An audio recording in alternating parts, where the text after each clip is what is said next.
Welcome, everybody. It is me. It is the Cyber Warrior. This is Cyber Warrior Studios, and I know what you're all here for. You're all here for me and my Steeler hat. It's Christmas time. It's Yule season. You know, we had Hanukkah, everything else. It's the holidays. It's going to be a big show. Look, we got a lot of things going on, especially because we're coming up to the end of the year. So what better way to really get into the last 2 weeks of the year than to have someone on talk about their first year in cyber? And that's what we're going to be doing. We got an amazing guest plan for you. Got a lot that we're going to talk about. And I promise if you hang with me for about 10 seconds, we'll be right back.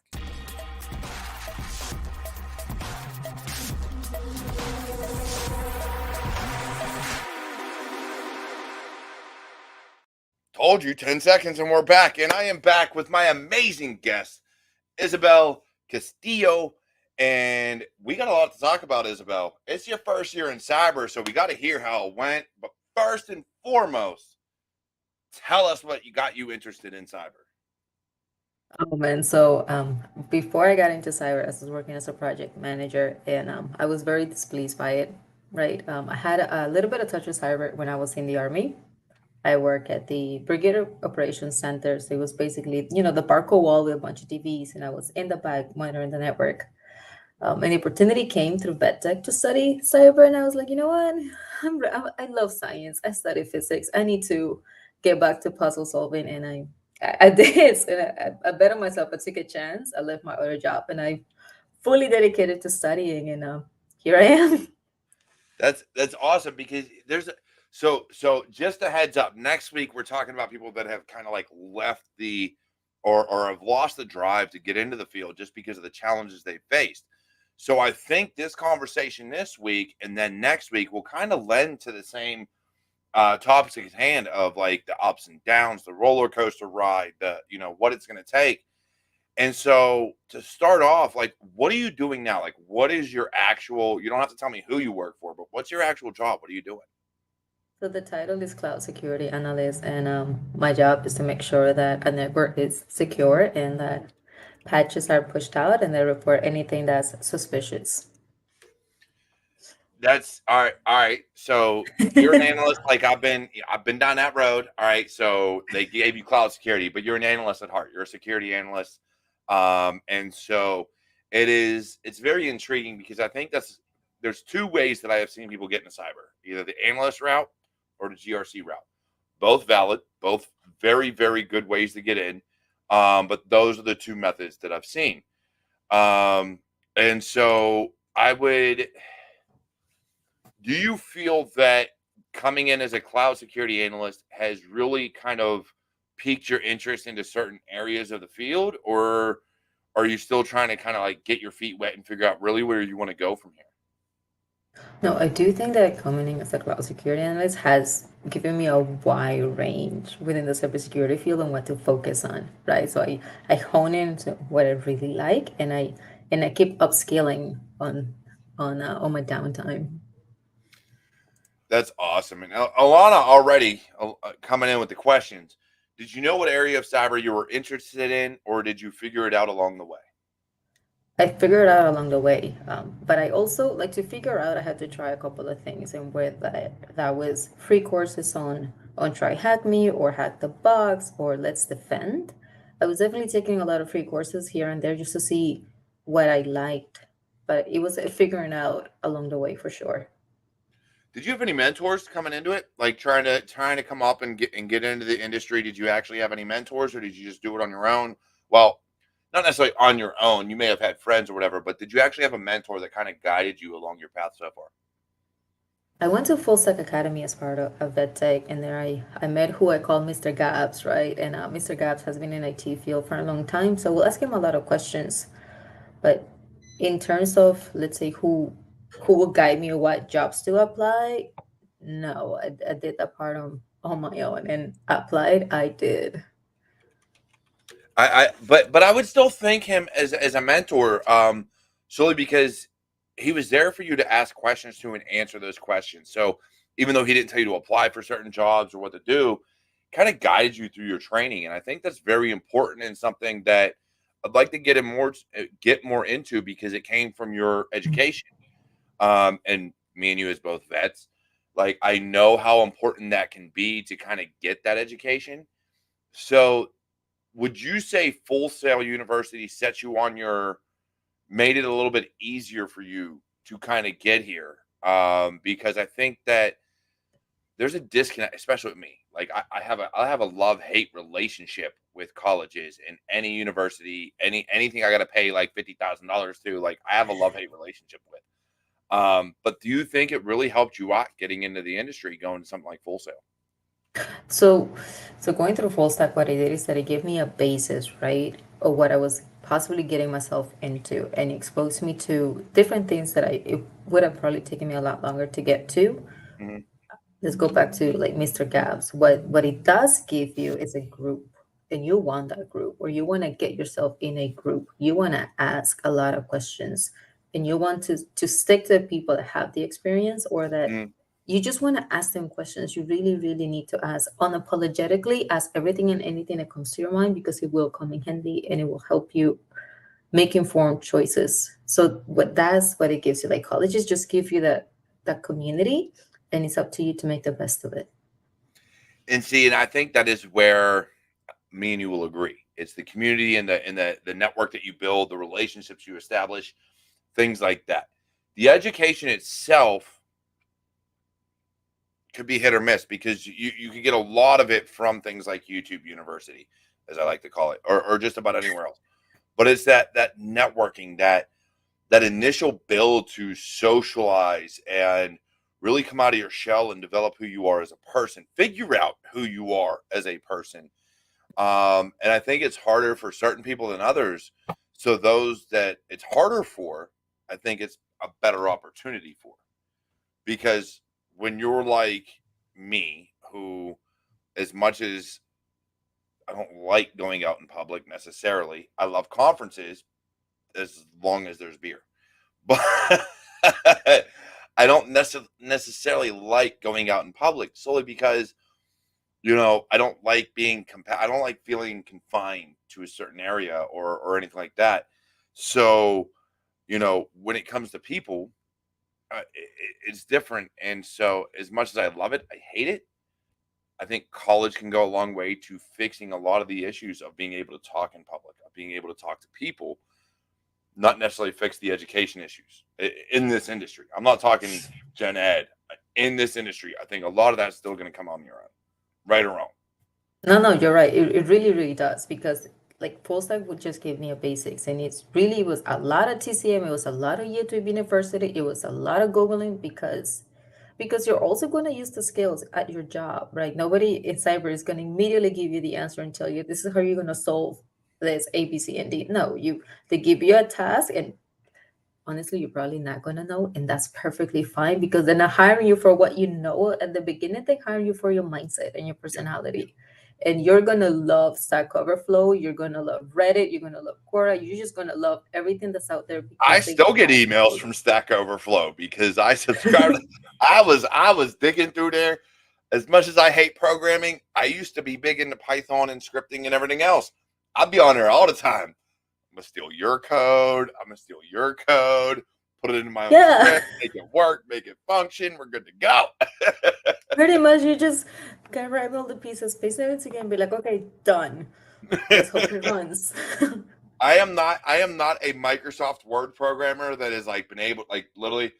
I have a buddy when I was in high school. Actually, I can't say buddy, but one of the teachers that was there actually knew the people that developed Excel and Word and things like that.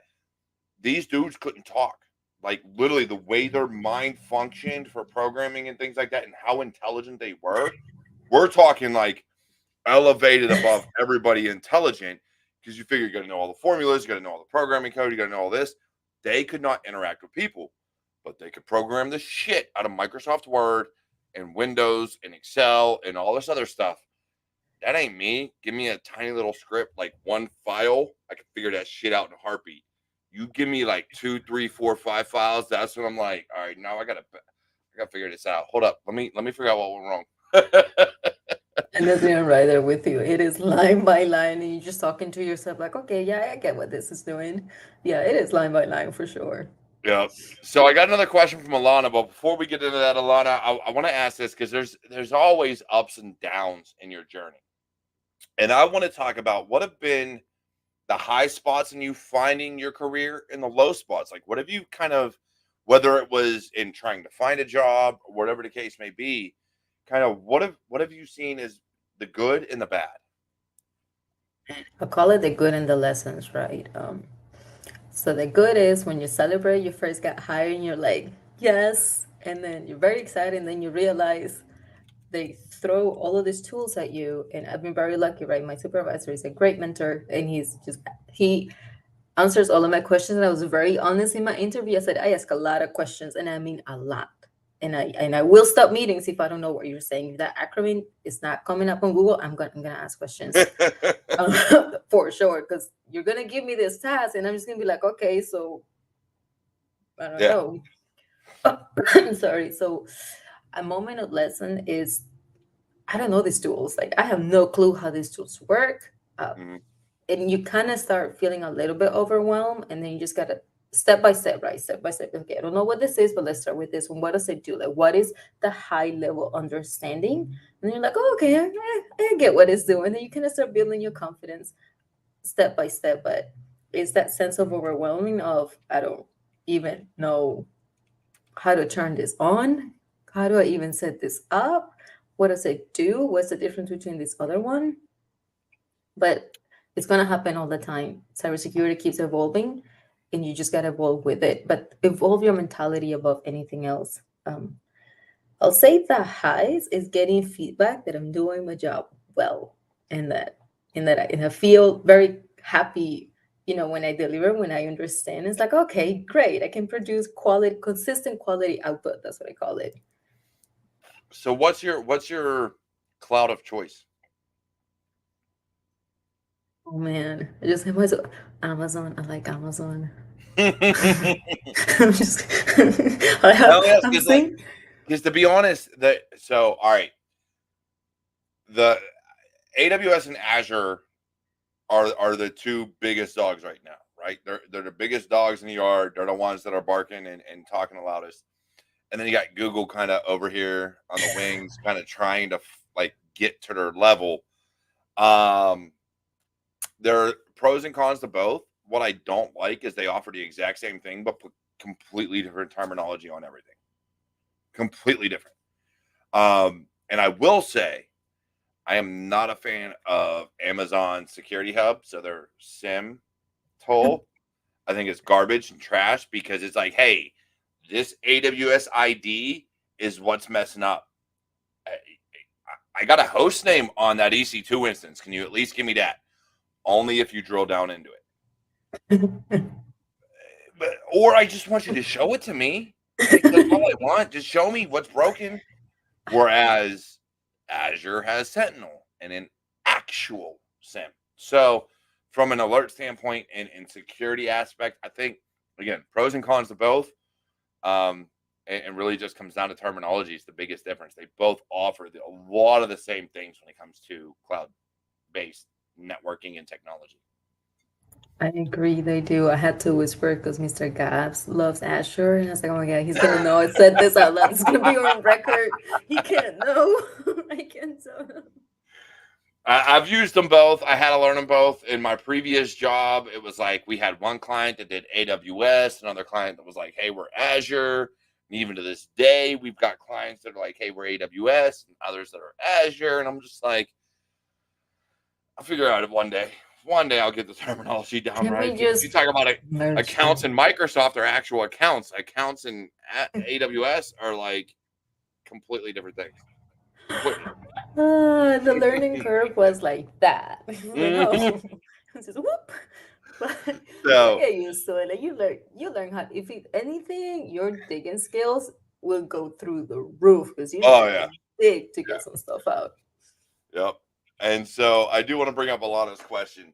What does the day-to-day look like for a cloud analyst, at least from your perspective and what you're doing?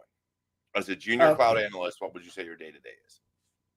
All right. So my day to day, I like to have things structured, right? So I will immediately start checking any alerts. That's the first thing. I have to check all of the alerts early in the morning just in case I need to make a report. After I check my alerts, I look at the tasks that have been assigned to me and I go by priority. I go by priority one by one. And after the my that has been done, then I will go to my special projects that I'm working on and start developing those. I also attend a lot of meetings with different teams as well. Then I create reports and I inform my team of what happened and I inform my supervisor and we joke around sometimes too. I mean, you have to. You have to have that the ability to do things like that. And I think it's very important to any job, right? If you can't crack jokes, if you can't have conversation like a normal person, it makes it very difficult because when everything is just about the job, then that is when I think we suffer burnout. That's when I think we Yeah. suffer a lot of issues, especially in this field, where I'll admit I've done it coming up in the industry. Like, hey, what about this, CVE? What about this issue? What about this issue? And people are like, can we talk about hockey?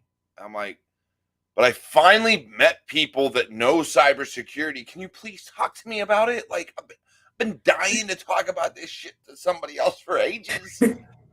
No.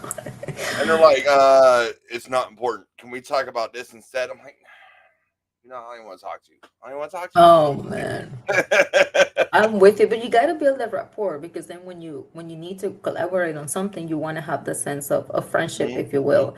Alana, I also Google a lot. I Google, and then I Google, and then I go to YouTube University a lot. So I'm pretty sure it's gonna be part of my supervisor Googles a lot too. So just I want to think give you everybody does. perspective. Everybody Googles. I mean, I use DuckDuckGo. I like to say I Yes. like to use DuckDuckGo. My actual Google Assistant is yelling at me right now. Hey, Google, go home. Shut up. But but yeah, I think with this industry, there's so much change. There's so much that we don't know. Even me, who's been in the field 15, 20 years, like you kind of look at it and you're like, let me figure it out. Like, uh, I'll Yeah. do some research real quick. We'll kind of get on the ball. I got people under me, so some of my employees that are good with that. Like literally within 5-10 minutes, if somebody asks them a question and they got an answer for you, I'm like, can you tell me the search terms you put in because sometimes my Google foo is off, like bad. Put something in, it gives you stuff, and you're like, those are just docs. That's not going to give me the answer. I want like a forum that gave the answer because that's somebody that actually had that issue, not Yeah. Microsoft telling you the fix for an issue that you're not having. No, yeah, you do wanna. Sometimes you end up in some weird pages, and that weird page has that right form, that has that right person, that has that right answer for sure. Yep. That is why like Reddit, Stack Overflow, things like that have been like my saving grace because that's when you're doing a search or Microsoft support forums. It's the forums. It's Hmm. support pages and that is where I have found so much value versus just the docs. But I do have a question here, so I can't. He people are back. I don't even know. Do you use Chat GPT or Bard in any capacity in your role? So do you use the AI for anything in what you're doing? No, I do not use them. That's a tough one. But no, I do not. On my personal computer, I'm even I'm very skeptical. Like I don't know if I really want to do it. I think I need to get a different computer and a different network, and then maybe I'll brave it out. But no. I got something for you. So I had a buddy that was using Chat GPT, which claims we don't keep any of your information. We don't do da da da da. There's no way to recover it. This, that, the third. I forget what he did, but he basically was able to get it to spit out code that leaked his data. Oh, I see. Because you got to be very careful where you put in there. You have to be like, if Like, I were to use it, I would use it for processes, but I cannot put any kind of confidential information, any kind of company so information there. that's what I tell you. Never put like client data or anything like that into those informations or into the AI. And again, it was just him like, hey, because everybody knows you can create malware, and I'll probably talk about this on the 5th when I have I can't remember her name right now, but I've got a guest on the 5th that does malware reverse engineering. And so you could actually get chat GPT and things like that to create malware for you if you know what to type in.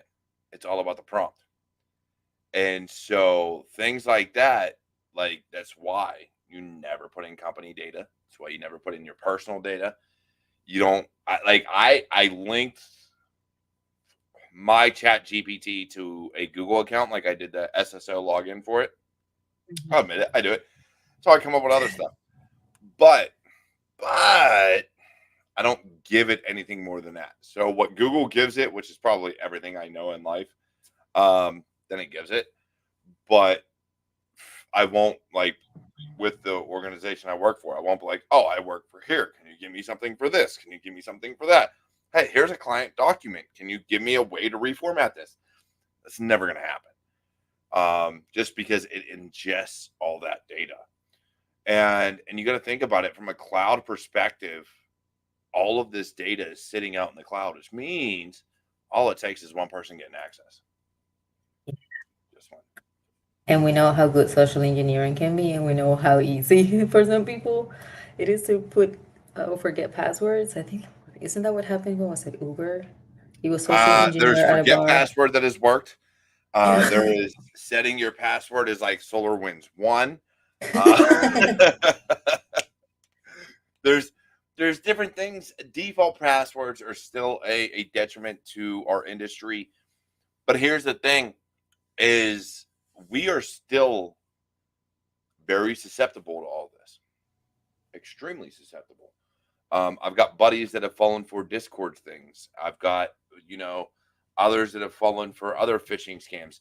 I myself, was dealing with a scammer on Discord for an Epic account. Like, so there's all these different things that we have to deal with on a regular basis.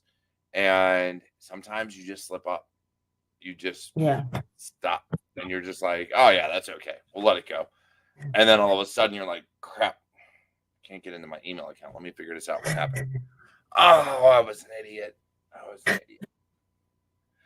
I, Honestly, the level of skepticism went through the roof.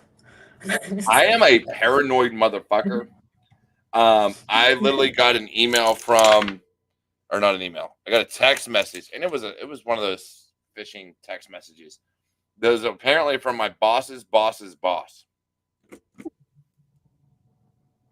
No, very credible. I'm like, I'm not gonna get a text message three levels above me. And so I sent him a text back saying his number was being traced and we'd have someone there to extract them in 15 minutes. I never got a response. Never happened. Apparently, he didn't want to talk to me after That's that. it. He was like, okay, I messed with the wrong one. That's it. This person knows what they're doing. No, I'm with you. but yeah, so with this being your first year, do you find that the job hunt was hard getting into where you're at? All right. Can tell you exactly what I did. Because everybody asked me that, and I'm going to tell you, I did not think it was hard. I just knew that this was going to take me standing out and putting myself out there, and I'm gonna have to put my comfort zone, throw it out the window, because I never used LinkedIn as much as I did when I needed to land a job. I will post every single day, and I will post anything that I was learning, right? Where I'm studying Mhm. for some certification, when I'm solving a lab. I applied to jobs I was not even qualified for. I did not care. I applied to Experian, required 10 years of experience. Did I have it? Absolutely not. But I looked at it and I said, okay, So you're I like can me. do this. What? Honestly, I was looking, I was like, I can do this. I can learn that. I have no idea what that is, but I can Google it. I'm applying. And with that, I made it to the final round of that one. And for I did. And for our companies, I was referred to a more junior role. And it's like, well, you know what? I think this role is better for you. And I will apply it and apply it. I even tagged the CEO. I was like, hey, I see you have this post. My name is Isabel. This is what I got. And I was just applying. You could have put 20 years of experience, and if I found something that I can do, I'm applying. That's it. Just gonna put it there. And And that is that's where you've been outside the norm. maybe I don't know what other people are doing, but everybody that asked me, I told you that's exactly what you need to do. And oh, I was networking. I was reaching out to people. I solved a less defend case, and I would post the steps, and I would reach to the CISO in the UK, and he helped me prep for an interview, and like he would read my report. And next thing you know, I see a post from my supervisor, and I was like, "Hey, my name is Isabel. I see you're expanding your network, blah blah blah." And he's like, "I'm going to put you with HR. Wait for an email." I didn't wait. I went to his account. I found HR. I messaged HR. I attached my resume and I said, "I just spoke to my supervisor. My name is Isabel. Here's my resume for ease." And I just attached it on the LinkedIn chat. I love it because you're doing what I advise everybody to do. A, if you see a job description and you like it, go for it. Don't look at the requirements. Look at the job description. If you believe you could do that job, go for it. And B is networking, because your network is what's going to really get your foot in the door. Because even where I work now, I'm one of the managers. I got another buddy who's a manager, and then I got my director. And a lot of what we do is, if we see someone and we're friends with someone, if whatever the case may be, we're like, you know what, they'd be a really good fit for this role. They literally have an interview with recruiting almost right away, and then they're on the phone with whoever the hiring manager is. Like, we'll have double checks, like, hey, talk to the technicians that do the work, make sure it kind of fits the bill. But it's that quick is, let's get them through the door. So your network can really guide you and really help out in getting you where you want to be. And I found that out when I was retiring from the Army. That's how I met my boss, was Yeah, you networking do. through LinkedIn. You do, and it's really cool because if you do mock interviews with whoever you meet, they'll give you great answers of what to give or what they like to hear when they're hiring juniors or managers or mid senior, and you want that. You want to learn that. You do want to know what to say, what they're looking for, and you kind of want to think one level, two levels above you, and be like, okay, so if I was going to hire somebody new, what do I actually want from them? I know skills can be learned, but that personality thing, that attitude thing, what exactly am I looking for? Yeah. You do want to network. Yeah. And that's where, like, that's how I got hired in probably the one of the best jobs I got, as a wasn't a junior role. I was an engineer. I was level 2, level 3 engineer, um, for a MSSP, and I got it because they were like, "Hey, have you ever used this?" And I was like, "Look, I got trained on it, but I've never used it." I did it in the Army. I got these certifications, this education. I ain't gonna lie to you. Like, I can figure shit out. Like, what do you need? And they hired me, and they hired me at 30 grand more a year than what I was making. So I was like, bet, let's go. Like, and from there, and the only reason I didn't have to meet the director, and this is where network comes into play, is because that's the guy I was talking to while I was retiring out of the Army that currently didn't have a job for me. It opened up. He goes, I don't even need to talk to him. I know he can do it. Bet, let's go. Yeah. Got right in Basically, there. that's yeah, yeah. And like you touch on a great point. There's a lot of listen, man, I don't know this, but I understand the high level concept, and I can make this work. There's a lot of that. And that has to be the big thing. And here's going to be the other challenge, right? So when you look at a resume, I put things like Python scripting on my resume, not because I can write a Python program, but because I can speak to it. I know the language, and I can dissect it and figure it out, right? I'll put things like Linux on my resume. Why? Because I've used Linux for years. I'm not a Linux admin by any means, but I know I could figure it out, and I know I've done it. I know I've done, like, permissions and things like that. Like, I know the commands. But I will never, ever, ever, ever call myself an expert in anything. And so when people are like, "Oh, hey, do you know this?" Well, I know how to find the answer for one, and if I don't know it off the top of my head, and for two, if I do know it off the top of my head, I'm gonna give you the answer. But I'm also gonna tell you a story about how I know the answer. I'm going to tell you how I got to where I'm at. And I think that is a big thing that people are missing in interviews is to your point, right? They want to hire the person, not the question and answers. Give your personality, put your story out there, let them feel who you are. And I think that gets you a lot further than just, oh, yeah, so you want to do this to solve that. Okay, Ann, like, how'd you figure that out? How do you know that? Like, where'd you get to this conclusion? Like, I think personality matters a lot more than you just give me the answers. Because if I don't feel your personality, I can't put you in front of a client. No, it really does, because you also need to see how you're going to interact with the team, and like a great personality is awesome, but bad personality is very detrimental to your team. So you do want to make sure that you really are hiring the attitude and personality. And yeah, honestly, be honest about your story. I said it all. Mhm.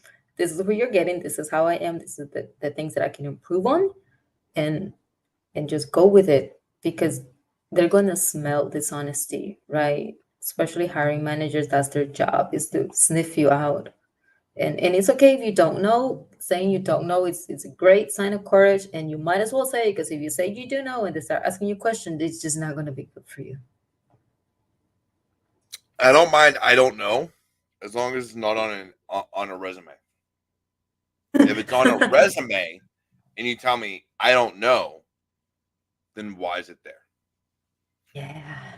So one of the best interviews I had was the job previous to this, and it by all means it was a weird, off the wall interview, but it was a how do you get from point A to point B interview, and along the way they would interrupt you with other questions where if you talked about a certain thing, they would dig deeper into it to see how much you actually knew. It was one of the best interviews I ever had because it challenged me to dig deeper and deeper and deeper into what I actually knew about certain systems. And so I can never complain about that interview. Had absolutely nothing to do with the job. Nothing at all. It was about when are you willing to stop? When are you willing to say, I don't know, I'd have to look it up. I don't know. I've never heard of it. When are you willing to admit you don't know something? Yeah. Best interview I've ever had, ever. Because how often are you, Isabel, willing to admit you don't know something? In this career and in life in general, you better be willing to admit it right away, because you're gonna talk to some people who had 30 years of experience. And during the interview, I was asked a question. I was like, you know what? I don't know, but you know, any resources that I can Google, that you recommend that I can go search and I'll get back to you right away. I'll send you an email. That's what it That's the was. best response I could ever get from somebody. If I'm hiring somebody, I want you to tell me you don't know, but I can find you an answer. And if you want a response, I can give it to you. When do you want it? That is the best Mhm. response I can ever ask for. I'll give you the answer. Give me your email. I'll send it to you. I'll give you an answer. So I think that is the best because here's the thing in social media these days, I preach you have to learn in public. People have to know your name. Like Isabel, I'll remember and I will look for every post of yours. Like if I'm scrolling through my feed, and if I'm ever looking for someone that like fits the role of like what you know and what you do, I'll be the first one to hit you up and be like, "Hey, Isabel, you looking for a job?" Like I'm that type of person. I feed off my network and people who I know, and so like is it you and I've literally text some of the other people that have been on the show and be like, "Look, send me a resume. If one of my people got an opening, we'll make sure you at least get an interview." Like things like that. So like that's how I operate. But if you're not learning in public, if I don't see your name on a regular basis, I'm going to forget. Yeah. So you're going to hit me up and be like, I'm like, I don't know. Who are you? Like, and so when, like, I was amazed that my boss now, I was amazed that he remembered me a while back, because the recruiter was like, oh yeah, so-and-so knows you. I'm like, who? And I had to go back on LinkedIn and been like, let's look up this name. I had a whole series of chat messages with this guy, but it had been like a year since I talked to him. So I had no clue who he was. Best guy I've ever worked for. I love working for him, but it was just hilarious at the time because I was like, at least that made an impression. Like I did something good. Yes. Yes. Something, right? But just like everything in our careers, learn in public. Continue to learn in public. Fail in private. Unless, as you said, it's a lesson. Anything bad that happens can be a lesson. Put it out there and teach somebody. It is. It's a lesson. And yeah, no, honestly, guys, learn in public. Even some people will reach out and be like, hey, I think you made a mistake here on your LinkedIn post. And then you can choose how to respond to it, right? You can really choose. I would suggest choose the, oh, wait, can you tell me more about it? Can you just explain that to me? I think, you know what? I think that you're right. What resource did you go to so that I can learn myself as well? Or do you watching a YouTube video? Or hey, do you have any time so you can explain this to me? That's the route that I like to go to, because there's huge brains out there, and my brain is still growing and I'm learning and I want to soak up whatever you know so that next time I know. And I don't know when I'm going to need it, but at some point I'm pretty sure I'm going to need it. And people need to throw all of the generalizations out the window. Age, sex, gender, race, religion, creed, it doesn't matter. Throw it out the window. And I will tell you up front, because I took my GREM, so GAC, reverse engineering malware. Before I took that certification, I went through the course, and then I was like, oh, let me get on Hack the Box and do some of the reverse engineering stuff. I was on Discord, I'm talking to a dude, trying to figure this stuff out. I'm like, hey, can you kind of like give me some hints? Because like, don't give me the answer. Just tell me like, what am I missing? Where am I going wrong on these? And me and him started talking. Now, mind you, at the time I got that certification, going back, I don't know, 3 years, whatever. It's like 30 some years old. My man was like 16, 17 years old. I said, you're what? Your Because mom knows you're doing I this? was like, homie, teach me, please. I will be your Padawan. Teach me your ways, my Jedi master. Like, please. Like, dude was just a rock star. Those are the people I gravitate to. The people that are smarter than me, that can put me in my place and be like, you're an idiot. You don't know what you think you know. Then teach me. Absolutely. But saying that, I do have more questions. I got another one here from Alana. I transitioned from project management to cyber to, I think that's what PM means. Do you find there are transferable skills between these two fields? Absolutely. Everything is about your time management and your prioritizing skills.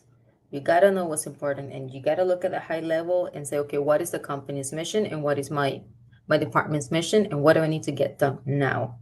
And then you organize, you prioritize, you start your time, and then you attack them one by one. Yeah, it is 100% transferable, and also your people skills, right? You're gonna talk with people from different departments all the time. You're gonna attend their meetings, so you gotta know how to ask questions in a polite manner without making them feel that you're trying to do their job for them, because you're not. You just want to learn. You just want to know and try to get your job done. Yeah, that's 100% transferable. And I absolutely agree, because I think, especially as you get higher up in your career, those people skills, those soft skills, those whatever skills you want to call them, they go so far in our industry, because I can sit there now and talk to somebody about sales. Like, we can get into a conversation. I could literally sell ice to an Eskimo, not because, or an Inuit, whatever you want to call them, not because like I know it, but because I have those skills to be able to talk to somebody and have the charisma to be able to sit there and have a conversation, develop that rapport, be able to build those things on. And so I think from a PM to cyber standpoint, absolutely. Program manager, project manager, whatever you want to call it, absolutely. Because you have to have the ability to talk to clients and talk to customers. Or let's just say you get into an organization where you're not working as a consultant or an MSSP or whatever the case may be. Even if you're just working for a company, you have IT you have to interact with, HR, accounting, CEO, CFO, CISO, CIOs, you name it, you're probably going to have to eventually interact with them. All those soft skills will play a role. And Absolutely. those are the biggest skills you can have in this industry. Tech can be learned. Soft skills can't. They And just then can't. You either have them or you don't, personally. you end up learning how to explain tech, tech, a techie talk in a non-techie way, because like they're just not gonna know. Not everybody's gonna know. So it does goes along project management as well. Sometimes there are things about the industry that they might not know, and as long as you can relay the main concept in a way they can understand it, you are golden. That's it. When I attend meetings that I don't know, maybe I'm with the X team and they're talking, they're very into their lingo. I'm not really okay. So you can choose to feel bad about what you don't know, or you can focus on what you need to get out of that meeting to continue carry on the task, right? So I will happily raise my hand and say, okay, guys, just to make sure I get it. The high level understanding is X, Y, and Z. Yeah, yeah, okay, great. That's it. That's all I need to know, and then move forward. Yep. And so what I like to say as an Army vet, I do bring this up a lot, is bring it down to a Marine level, so that you can write in crayons. I know they're going to try to eat them. Keep them away from them. Write in crayons, bring it to a Marine, and you'll be all right. But I think we have to lower the level. We have to be able to, talk to the executives and the business people. And if you can't do that, then you're going to struggle. I know a lot of Yeah. people that can never talk to executives or clients. They're the most intelligent people I know. They can do anything technical, but you have them talk to somebody and they're going to struggle. They don't know how to break that down. Not a bad thing if you're in the right organization, but once you get to the point of making money and you're at that consultant kind of executive director level, you have to be able to have those communication skills and You written. do. And also not in a condescending way, right? You're not trying to make them feel better what they don't know. You just want them to understand so that you can understand them, and then you can get whatever it needs to get done well. You really just, I think that's just an important little distinction to make. Yeah, There's everybody's smart in their own way. Just keep that in the back of your mind and just relay the message. That's it. Just relay the message. that is, you said something right there that is absolutely key. Everybody is smart in their own way. Everybody has their own field that you don't know. You don't know business. You don't know HR. You don't know finance. You don't know health insurance. Whatever the case may be, there are things you don't know, and people are smarter than you in them. But you have to be able to break down your knowledge Mhm. to what you were learning initially. And if you can't do that, then you're going to struggle. You're going to hide behind a keyboard, and that's where you're going to be at. So, Yep. two more questions right now. Actually, three, because Alana is amazing. So we're going to keep that one there. CW InfoSec, my boy, it's been a while. Man, he ain't been on for like a year or two. I got to get him back on. Sometimes an interview question can be about an issue a company has dealt with or is dealing with. And if you can research and answer, you might be able to solve a problem for strong bonus points. What do you feel about that comment? The company has no feedback. This is so general. Okay, can I have more information? Like I immediately I So, have like all a right. gazillion So I'll questions here. I'll I'll put it out there. So a company goes in, they go into an interview, and I've seen this in the past. Some companies do it as a way to get free work, right? So they're like, hey, solve this problem for us and see how it works out. Others will actually come up with an issue that they have seen in the past and like, how will you solve this? In those type of interview scenarios, how would you approach it? Honestly, I'm going to take it as a learning lesson and I'm going to research it and come up with some creative ways that I will solve it and present that to the company. Because two things can come out of this. It can either be like, oh, okay, thank you, they just got free labor, or now you have a sample of what you've done, what you research, and it's ready for the next person that you're going to meet and say, well, I work on this problem, right? And this is my creative solutions and ready. So you gotta fix that mentality, right? You gotta fix that mentality. You gotta like spin it some kind of way so that you can use that to your own benefit. Now, I do say be careful sometimes because some companies are a little overreaching, right? They're giving you a gigantic task, and it's up to you to decide, okay, this is already telling me how this company works. This is not my environment. I'm gonna apply it to the next one. Yeah, definitely. I've seen some that have actually asked people to do pen tests for free, like legit against a client or a company or whatever. I'm like, hey, now they'll spin it and they'll try to word it in a certain way, but there's like reports, pen tests, things like that, all types of different cybersecurity issues. And I'm like, oh, how would you do this? And you kind of look at it and you're like, so who's your client that you're doing this for? Like literally, that's the first thing that should come to your mind. And when they don't want to give you an answer, they're like, oh, don't worry about it. Yeah, then I ain't doing your work for free, homie. I'm not. I'm not working for free. I don't work for free. I'm gonna be a 1099 contractor at this point, and I'm gonna bill you, and you're gonna pay me, or I'm gonna sue you. That's how that's gonna work. Yeah. So I think people need to really be cognizant of those issues. Now, an interview question is one thing, but actual work, completely different concept. I interviewed for Cisco Talos. Mind you, I was not ready at all to interview for Cisco Talos.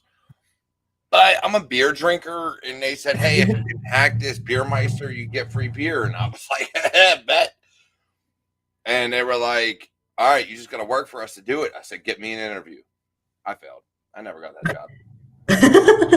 I don't blame them. I didn't know the shit that you want to talk about. Some of the smartest people I knew right there walking the interview. I hacked Wi-Fi networks. These motherfuckers came out of nowhere like, all right, so how does this Wi-Fi signal work? And this, and this. And they're going to the nitty gritty. And I'm like, I know how to use aircrack and get the password, but I don't know. I don't know. All right, I so don't know this how it malware, flows. it does this. Can you tell me why? No, I can't. I can't tell you why. Like, you ain't got this job. I'm like, cool. Cheers. I'm out. I don't know what to tell you. So like, you have to be able to like look at these things, and when it comes to interviews and stuff like that, yes, I'll put myself out there, but I will never do a job for free. You Never. gotta know your worth there. And so, like I said, Talos, great company to interview for.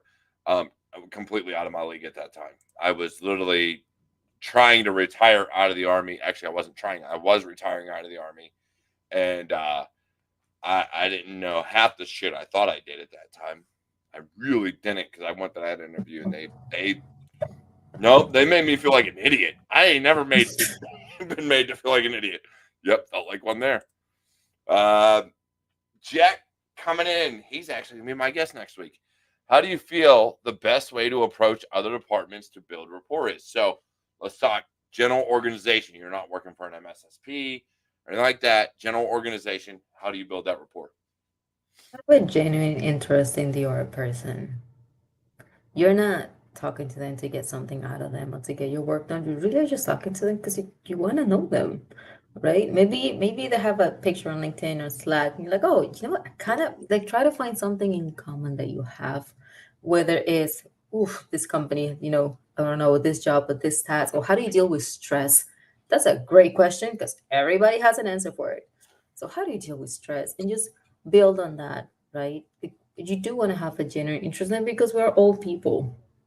We're not there at machine level yet. Like I'm not talking to ChatGPT and say, "Hey, man, can you solve this task for me?" No, There's other people, so I will say have the genuine interest in them and ask very generalized question or like a personal question that you struggle with. The many times that I have reached to somebody in the art team and say, "Hey, I'm working on this. I honestly don't know what this is, but if you can have 5 minutes of your time, I would really appreciate it. And this is the work I've done to try to figure it out." You gotta show them that you've done work to try to figure it out. You can't just say, "Hey, I have this problem. Can you fix it for me?" No, no, no, no, no. That's not how this works. You say, "Hey, I'm working with this tool. This is the configuration I'm struggling with. This is the documents or the sources that I looked. This is what I've tried, and this is what blew up, and this is what didn't. Do you have any or tips or advice that you can give me?" Do the work first, guys. You gotta do the work first. I love that. So, on that note, when I was in the Air National Guard before I went active duty Army, I had she was our sysadmin for the servers. She had so much tribal knowledge. One of the most intelligent people I ever knew behind that server. Like, knew everything about Active Directory, how our network worked, like just the whole nine. You can go to her with any question. But therein lied the problem. You can go with her with any question. So what was her response? Did you look it up? Did you Google it? If you did not research first and try to fix the problem on your own, she would not give you an answer. She would As sit she there should. and say, "Get the hell out of my office." Well, server farm. Get the hell out. Come back to me after you've done some research.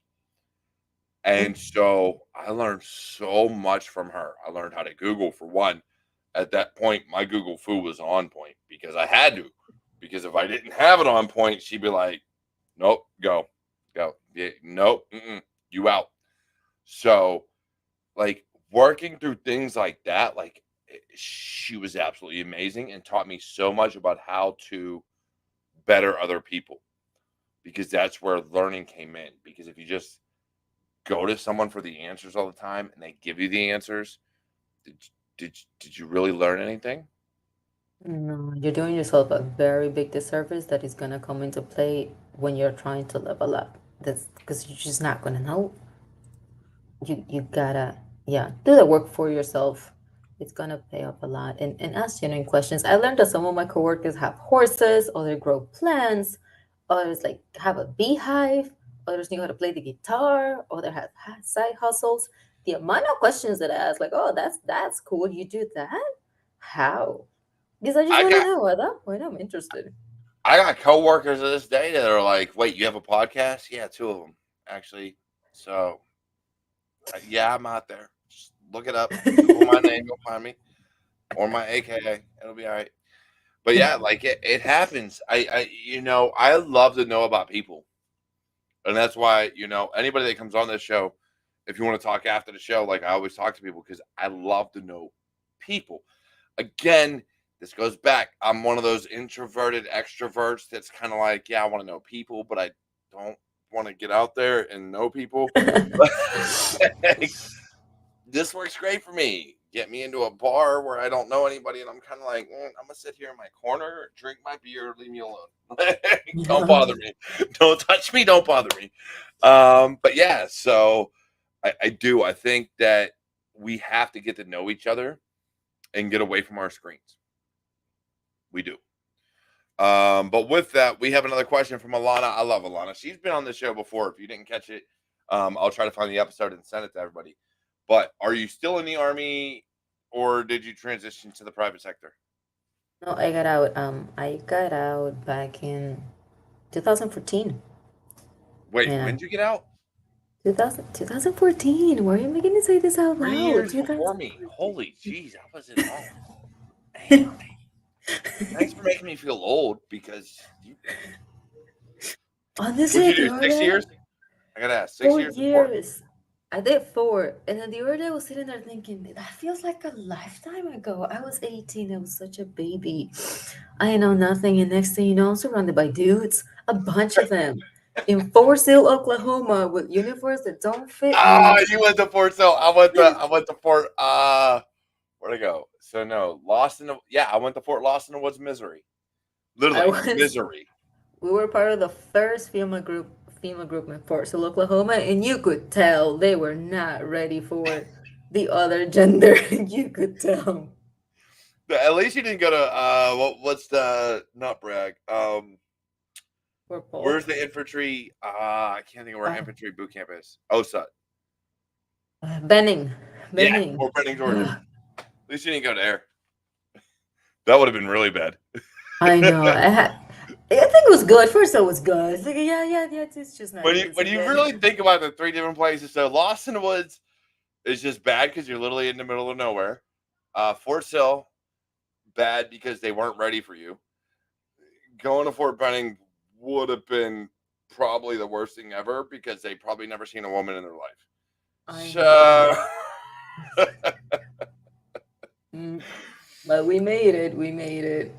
we all did. We all did. I loved it. Look, as much as I despised Fort Lost in the Woods, I loved it because it gave me a different perspective on life and kind of what I went through. So as much as I will talk mad shit on the military in general, mad shit. But at the same time, respect what it gave me and respect what it made me as a person. And so, and I think cyber does the same thing for people. I really do. Not in the same concept, not in the same ways. The military is always going to be harder. I'm sorry, military is harder than anything you could ever do in your life. But cyber, from a mental aspect, from a personal aspect, it gives you a whole new outlook on how you accomplish things and how you do things. I agree. I always tell people the military will highlight your strengths and showcase your weaknesses, and you use your strengths to mentor your weaknesses and get them up there. Cyber just hits you like a ton of bricks, and you're like, okay, I don't know if my neurons are working right now this morning. What? But you gotta learn to trust yourself. Even when you don't, just trust what you don't know and trust what you know. And it's okay what you don't know, it's fine. Because hackers don't rest and they're getting younger and younger. They're like 5-year-olds now. Like, this is Dude, ridiculous. my kids were breaking Chromebooks, breaking into Chromebooks and their security at like 2 years old. So we're not gonna get into it. Like my son's probably like third or fourth words were "damn it," solely because he was on Angry Birds. All right, so true story.